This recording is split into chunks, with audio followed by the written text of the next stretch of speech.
할렐루야. 수요일 새벽에 오신 우리 성도님들을 환영하고 축복합니다. 우리 서로 인사하실까요? 반갑습니다.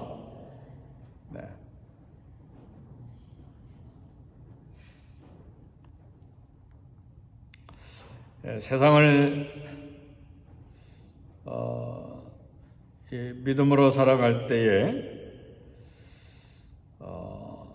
하나님을 깊게 만나는 체험을 하는 사람이 있고, 그러지 못하고 그저 종교 생활만 하는 사람이 있습니다. 우리가 목이 마를 때에 다람질 하거나 마라톤 하거나 할 때에 그 물 한 잔 마시는 게 얼마나 생명처럼 그렇게 갈증이 되는지 모르죠. 그래서 그 물 한 잔이 그야말로 생수이죠. 그래서 그때 물 맛을 압니다. 그렇죠? 우리 온 육체의 세포 하나하나가 다 물을 요구하기 때문에 그때 깊게 물의 단맛을 깨닫고 그 물의 소중함을 깨달아 알게 되죠. 우리 금식할 때도 역시 물을 마시면서 금식하는 분도 있지만 어떤 경우에는 한 3일간 금식할 때 물까지도 안 마시고 금식하는 분들이 있어요. 네. 참 우리 몸에 물이 얼마나 필요한지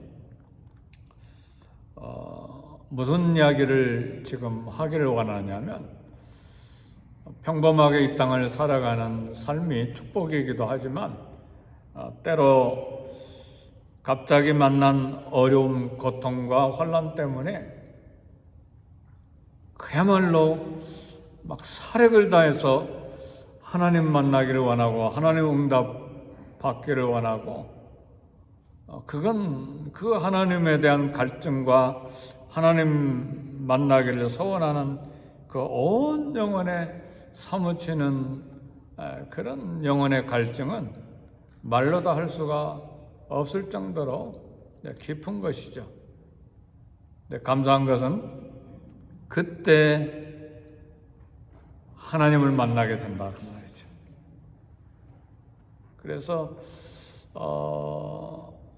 평범하게 아무런 권한 없이 마치 유리 안에서 자라나는 한 식물 한 포기처럼 바람도 태양도 추위도 없이 자라난 풀보다는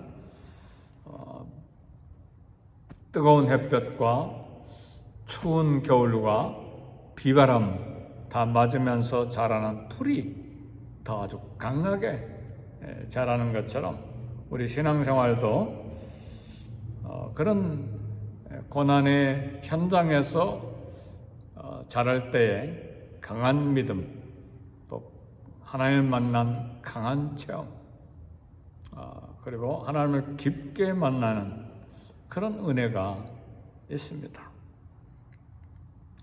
그래서 우리 세상 사람들은 우리 그리스도인들이 왜 기뻐하고 왜 평안하는지 이해를 잘 못하고 왜 그렇게 소리 지르면서 기도하는지 잘 이해를 못하죠. 왜 그렇게 눈물을 막 범벅이 돼서 기도하는지 도무지 이해를 못하는 거예요. 이해하기는 오히려 이상하게 바라보는 경우도 많습니다. 은혜를 받지 못한 자는 은혜 받는 자 이해하기가 불가능합니다. 언젠가도 한번 말씀드렸습니다만 제가 섬기던 한국의 교회 성집사님이라고 하는 여자 집사님이 계시는데 새벽에 와서 큰 소리로 기도하면 좋겠는데 꼭 우리 담임 목사님 부교육자들이 모여서 회의하는 시간 9시 정도에 우리가 회의했는데 바로 옆에 유년부실이 새벽 기도실이었어요. 근데 막 거기 와서 막 소리 지르가면서 기도하시는 거예요. 왜 이렇게 소리질러 기도하느냐 그렇게 이야기한 교역자가 아무도 없었어요. 왜냐하면 시아버지가 암으로 돌아가셨거든요. 위암으로 돌아가셨거든요.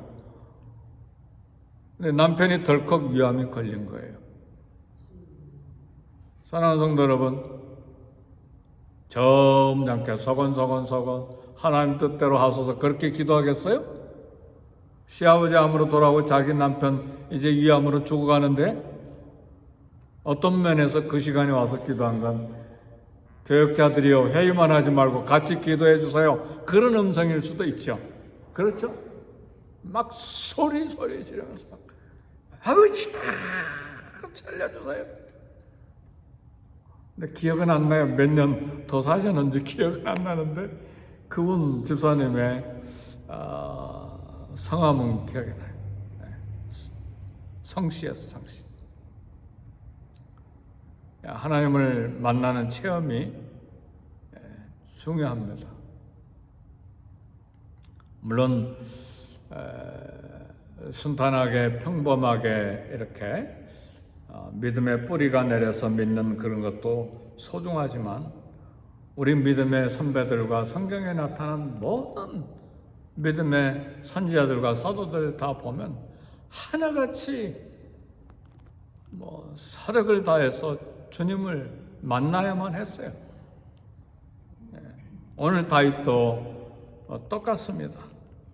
얼마나 고통을 많이 겪었으면 시편을 읽어보면 막 소리소리 하나님 지르면서 부르짖고 하나님 만나기 위해서 막 사력을 다하고 그만큼 인생이 고달팠고 죽음의 위협이 가까이 왔기 때문에 울부짖을 수밖에 없는 것이죠.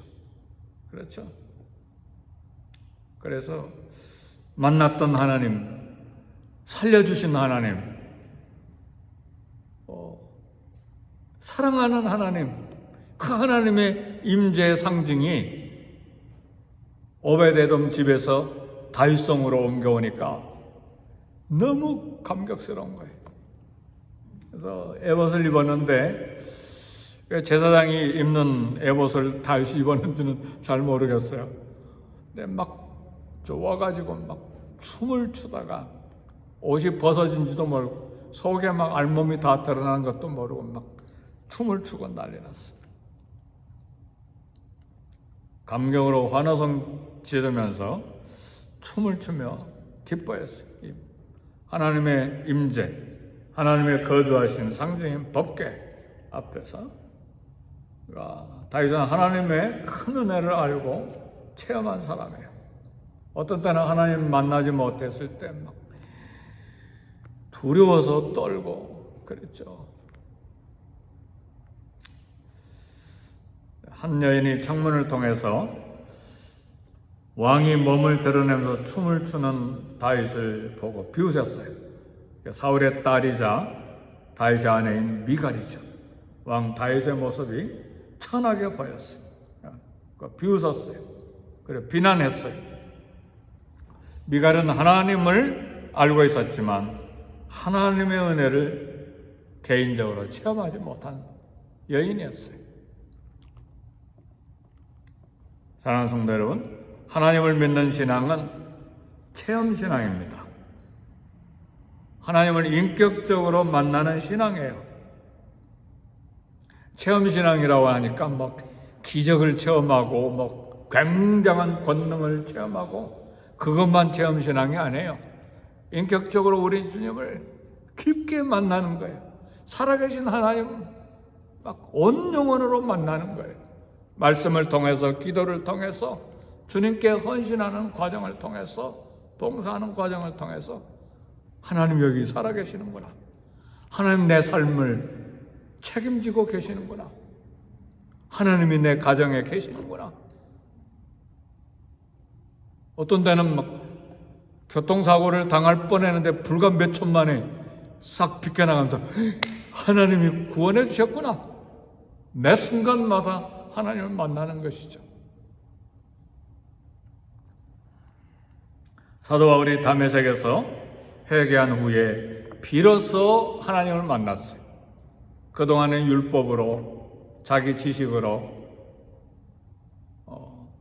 자기 신학적인 학문으로만 하나님 알았다가 그렇게 해서 막 열정을 내고 그렇게 자기 열심을 내고 하나님을 섬겼잖아요.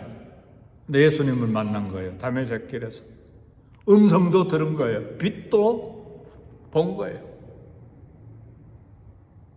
하나님 만난 뒤에 사울아 사울아 어찌하여 내가 나를 핍박하느냐. 이렇게 하나님을 인격적으로 만난 뒤에 회개하고 비로소 회개하고 예수님을 이해하고 알게 됐고 평생에 하나님이 자기에게 맡겨주신 복음, 이 복음을, 은혜의 복음을 전하는 일을 마치려면 내 생명을 조금도 귀한 것으로 여기지 아니하겠다. 내가 이 복음을 전하지 않으면 내게 화가 임할 것이다. 막 그런 뜨거운 생명을 바치는 헌신이 사도 바울에게 있었습니다. 하나님의 은혜를 체험한 자만이 하나님의 임재 앞에서 하나님을 만나는, 그리고 하나님과의 교제에 감격합니다. 그러니까 찬송도 힘있고, 그리고 말씀을 읽고 묵상하는 것도 힘있고, 예배 드리는데도 하나님의 음성을 듣기 위한 귀가 얼마나 이렇게 긴장되어 있는지 몰라요. 하나님의 음성을 들으려고. 그래서 은혜 받는 것이죠. 그러지 않으면 오늘 또 예배 시간이 좀 길어지는 거 아닌가? 배가 고픈데 약속이 있는데 예배 끝나고 생각이 하나님 앞에 없어요. 이해가 되시죠? 우리도 그런 때가 있으니까. 그러나 하나님 은혜를 사모할 때, 하나님을 꼭 만나야 될 때는요, 새벽 설교고 주일 설교고 개인적으로 성경 읽을 때도 얼마나 마음이 집중되어 있는지 몰라요. 그 은혜를 체험한 사람만이 갖는 것이죠. 그래서 이 하나님의 은혜를, 하나님의 만나는 그런 기쁜 참 갈증, 그런 체험, 이제 그런 사람이 하나님의 은혜를 찬송하고 은혜에 감사하고 헌신적으로 봉사하는 것이죠. 그런 막 뜨거운 마음이 좀 잠잠해졌다 할지라도 주께 대한 충성된 신실함과 책임감은 끝까지 평생에 갖고 있는 것이죠. 우리가 늘 막 업되어 가지고 막 가슴이 두근거리면서 하나님 그렇게 늘 막 뜨거운 열정으로 사랑하는 건 아니죠. 평범할 때도 있으니까요. 그러나 변하지 아니하는 주님께 대한 충성과 봉사와 헌신, 내가 무엇으로 하나님께 드려서 주님을 기쁘시게 해드릴 수 있을까? 그런 마음이 평생에 있는 것이죠. 그래서 주님께 대한 헌신도 또 주님께 드리는 모든 삶이 풍성해지는 것이죠. 인색하지 않고 풍성하게 주님께 드리는 것이죠. 주님의 은혜를 알기 때문에. 사울의 딸 미갈은 공주로서, 공주 출신이잖아요. 그래서 다윗 왕의 아내가 되었는데 왕의 체면, 법도만 중요하게 생각했어요. 그게 사울 왕의 신앙이었어요. 체면만 생각했어요. 자기만 생각했어요. 사울 왕이 그러다가 체면 차리고 자기 권위만 생각하다가 하나님 앞에 버림받았잖아요. 참 슬픈 일이죠. 그래서 하나님 법궤 앞에서, 하나님 임재 앞에서 춤을 춘 다윗이 왕의 체면 손상시켰다고 왕이 집에 들어오니까 비난했잖아요. 하나님이 그것 다 들으시고 죽을 때까지 자녀 없이 살게 됐다. 그렇게 오늘 본문에 우리 다 읽지는 않았지만 그렇게 이야기합니다. 23절에 보니까 그러므로 사울의 딸 미갈이 죽는 날까지 그에게 자식이 없으니라. 그랬습니다. 사랑하는 성도 여러분, 오늘 다윗의 행동은 하나님을 향한 감격입니다. 감사합니다. 기쁨의 진실한 표현입니다. 그래서 늘 하나님 앞에 소원해야 될 것은 하나님, 주님을 사랑하는 기쁨이 내게 있게 해주세요. 주님을 사랑하는 즐거움이 내게 있게 해주세요. 근데 그런 기도는 특별한 기도가 아니에요. 성령에 충만하면 첫 번째 맺는 열매가 뭐예요? 사랑. 두 번째는 희락이잖아요. 희락은 즐거움이에요. 그 다음에 사랑과 희락과 평화. 평안이 있잖아요. 이거 성령에 충만한 열매들입니다. 어린 자녀가 부모 앞에서 재롱을 부리는 모습이 다윗의 모습이죠. 순수하게 하나님으로 섬기면서 자기 마음을 다 표현하는 것이 아름다운 것입니다. 사람과의 관계에도 자신의 진심을 솔직하게 보여줄 때 관계가 깊어지죠. 근데 겉모습만, 겉이야기만 하면 사람과 사람 사이에도 깊은 관계에 들어가기가 어렵습니다. 그렇죠? 조금 부끄럽기도 하고 고민도 되고 하는 진실한 마음을 내놓을 때 그 마음을 진실하게 받고 그 비밀도 지켜주죠. 그렇죠? 어제도 목사님들과 만나서 이야기하는데 아무것도 이야기하지 않았는데 목사님이시니까 말씀을 드립니다. 그런 목사님이 계셨어요. 어제 미주 서부노예가 멀리 있어서 1박 2일로 다녀왔는데 그런 비밀도 지켜주고 진심한 마음을 보여주니까 나도 진심하게 듣는 것이죠. 하나님 앞에서 우리는 진심을 이렇게 드려야 합니다. 하나님을 향한 감정 표현에 마찬가지. 그래서 하나님은 우리 성도가 우리가 가진 문제, 솔직한 감정 다 드러내놓고 맡겨오기를 기뻐하세요. 눈물이 범벅된 그런 눈물이나 사람 볼 때 눈물이 범벅된 건 막 아침에 메이크업하고 화장한 거 막 다 지저분해져도 하나님 앞에서는 아름다운 거예요. 권사님 왜 웃으세요? 네, 그냥 하나님 앞에 상한 마음을 다 보여주는 거잖아요. 우리 어린 자녀들 엄마 앞에서 체면 차리는 게 어디가 있어요? 그런 것들은 하나님 앞에 마음을 다 보여주는 것이죠. 하나님은 중심을 아름답게 보시고 거기에 은혜를 부어주시는 것입니다. 은혜는 높은 곳으로 올라가지 않아요. 은혜는 물처럼 낮은 곳으로 내려와요. 그래서 겸손한 자가 은혜를 받는 거예요. 마음이 교만해져 버리면 절대로 은혜 못 받아요. 교만한 자 하나님 물리치시고 겸손한 자에게 은혜를 베푸신다고 그랬잖아요.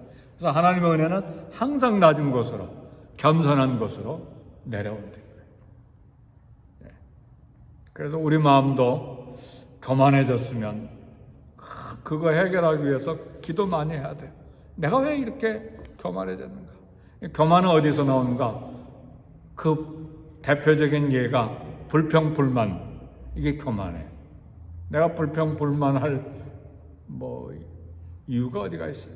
사람 앞에서나 하나님 앞에서는 죽었던 우리인데 멸망할 자식들인데 건져놓으니까 죽었던 자를 건져놓으니까 내 보따리 어디 있어? 네가 훔친 거 아니야? 이 물에서 건져놓으니까 이게 교만이잖아요. 그래서 우리는 은혜가 깊어지면 깊어질수록 겸손도 깊어지고 겸손이 깊어질 때 은혜도 깊어지는 것입니다. 하나님 앞에서 점점 빼고 체면 차리는 모습 아름답지 못하죠. 그래서 하나님 향해 솔직한 감정 다 드러내는 것 하나님 기뻐하십니다. 사무엘의 어머니 한나도 얼마나 얼마나 속이 타고 속이 상하고 날마다 고통당하고 그 대적이 뭐예요? 또 다른 부인이 하나 또 있었잖아요. 날마다 뭐 가슴을 콕콕 찌르는 말 막 해대고 막 살 수가 있나요? 그러니까 막 하나님 앞에 와서 막 얼마나 기도했는지 막 소리는 안 나고 막 중얼중얼 하니까 엘리 제사장이 그거 보고 저 술 먹은 여자구나. 술 너무 마시지 마라. 엘리 제사장 영안이 어두워서 그런 거잖아요. 내가 술 취한 여자 아닙니다. 그런 여자로 생각하지 마세요. 내 마음속에 한이 있습니다. 그때가 엘리 제사장이 막 정신이 번쩍 나가지고 하나님 내 기도를 응답하셨다. 그래서 사무엘이 태어나잖아요. 그러니까 한나도 기도의 여인으로 유명하죠. 대단한 믿음의 사람입니다. 하나님 높이시기도 하시고 낮추시기도 하시고 하나님 부하게도 하시고 가난하게도 하시고 하나님 존귀하게도 하시고 천하게도 하시고 하나님의 절대 주권에 대해서 이 찬양을 하잖아요. 대단한 신앙적인 믿음이 깊은 여성이죠.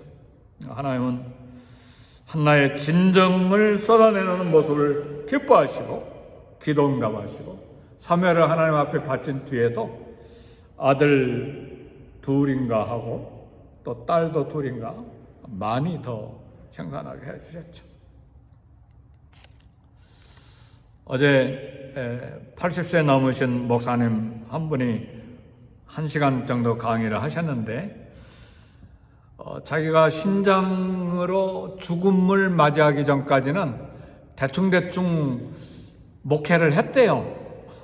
대충 목회했다는 말이 무슨 말인지 상상만 하세요. 그러니까 막 진실로 하나님 만나고 진실로 말씀 막 생명으로 전하고 그게 아니라 사명감도 없이 그냥 목사니까 그냥 대충 했대요. 근데 신장이 문제가 심각하게 따라서 곧 죽음에 임박하니까 막 살기 위해서 그때부터 하나님을 찾는데 비로소 하나님을 만났다는 거예요. 그래서 어떤 면에서 우리에게 있는 고난과 그런 하나님 만나는 갈등과 절박한 상황은 축복입니다. 정말이에요. 저도 똑같은 고백이에요.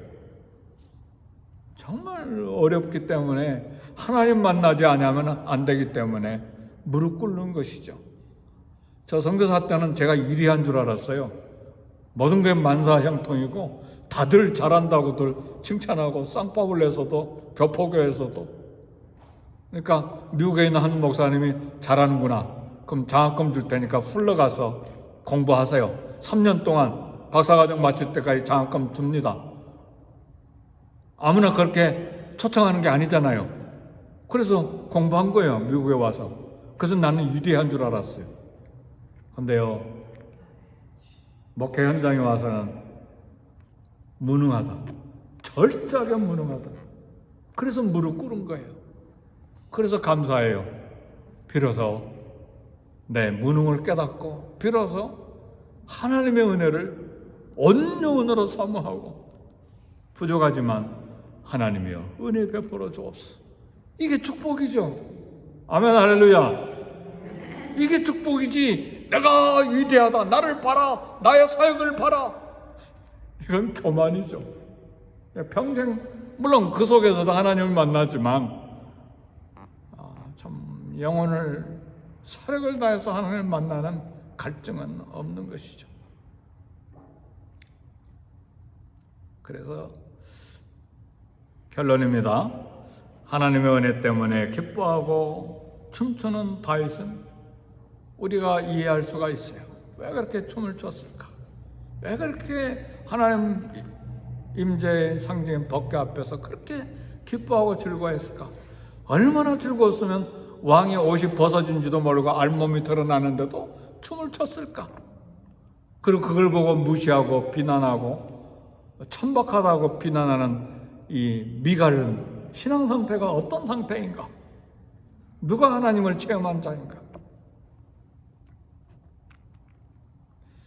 말씀을 기뻐하고 주야로 묵상하는 사람, 복 있는 사람이라고 했는데 우리는 그 사람, 시편 1편의 말씀이잖아요. 그 사람의 믿음도 우리가 이해가 돼요. 얼마나 말씀이 사모가 되고 갈증하고 말씀이 즐거웠으면 주야로 밤낮으로 묵상하는 사람다. 이 사람이 복이 있다. 말씀을 주야로 묵상합니까? 옛날 과거의 추억으로 남아있습니까? 오늘은 아닙니까? 다시 말씀을 부여잡고 묵상하고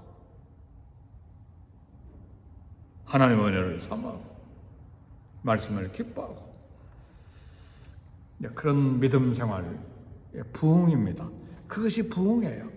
그래서 우리 개인에게 부흥, 우리 자녀들에게도 믿음의 부흥, 우리 교회도 믿음의 부흥, 말씀의 부흥, 예배의 부흥이 다시 올 수 있도록 우리 함께 기도합시다. 네, 기도하겠습니다. 교회를 위해서 기도하시고 교역자들을 위해서 기도하시고 또 우리 이영과 캠 썬데이 스쿨을 위해서 기도하시고 선교사님들을 위해서 기도하시고 전도와 선교를 위해서 기도하시고 우리 다 같이 함께 이 땅을 위해서 중보기도 하시고 개인 기도 다시 하겠습니다.